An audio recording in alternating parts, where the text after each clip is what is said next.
name's Coach T, otherwise known as Taryn. We're at Blythewood Jiu Jitsu. We're also partnering with Blythewood Taekwondo. Here we teach evening classes from 7 to 8:30 on Mondays. Tuesdays we have no-gi from 7 to 8:30. Wednesdays we have gi Jiu Jitsu, which is what I'm wearing here, from 7:30 to 8:30. I'm sorry, 8:30 to 9:30. Thursdays we have open mat, so it's open to kickboxers, MMA fighters, or whatever. You come in here and get your work in. And sometimes Saturdays, if like today, we can come in and do like special events and stuff like that.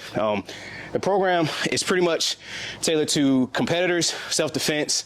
We got first responders, military, ex-military like myself, security guy, professionals, all of that stuff. So everybody's welcome. We start from the lowest level, white belt, all the way up through black belt. And we have belts in between. So when you come out here, you're gonna have all types of different skill levels and whatnot. So don't be too intimidated. Just come in, talk to myself or Coach Thomas or Coach Landon, and we'll hook you up and hopefully have a good time. See you on the mats. Okay. All right, so we're gonna go over some basic positions in Brazilian Jiu Jitsu. My partner here is gonna lay down. This is my son, Casey. Lay down on your back. First position we're gonna go over for is called the mounted position.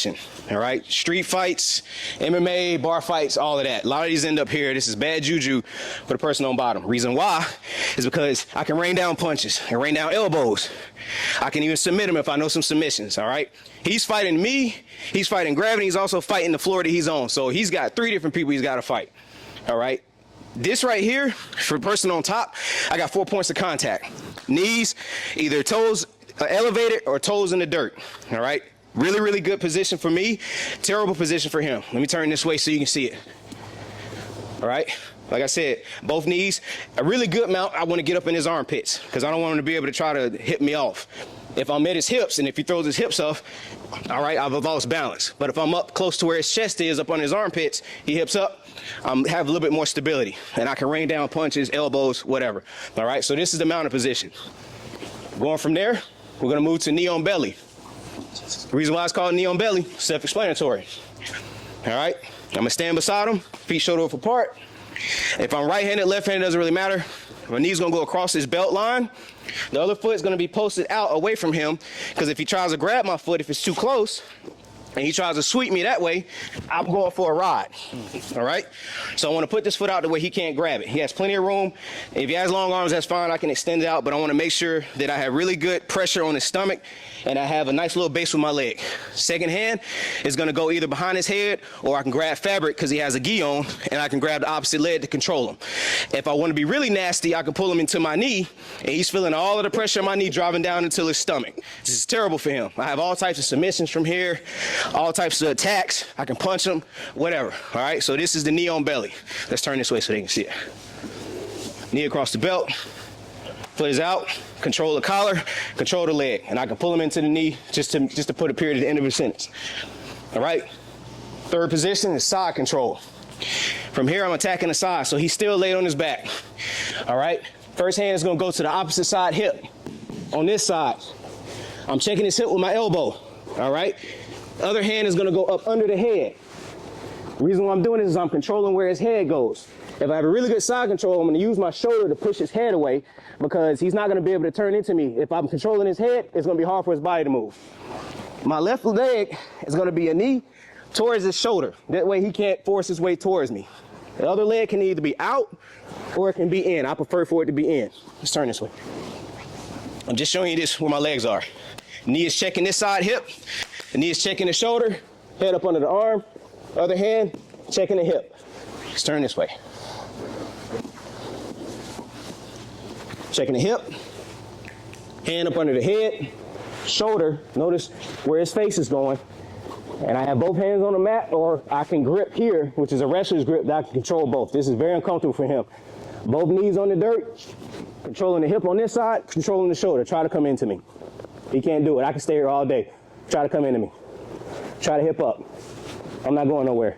Look at where his head is. That's uncomfortable. If I release that pressure off his head, he can get his arm in. He can try to escape, whatever. But if I'm pushing his head over with my shoulder, that's terrible for him, okay? It's a side control.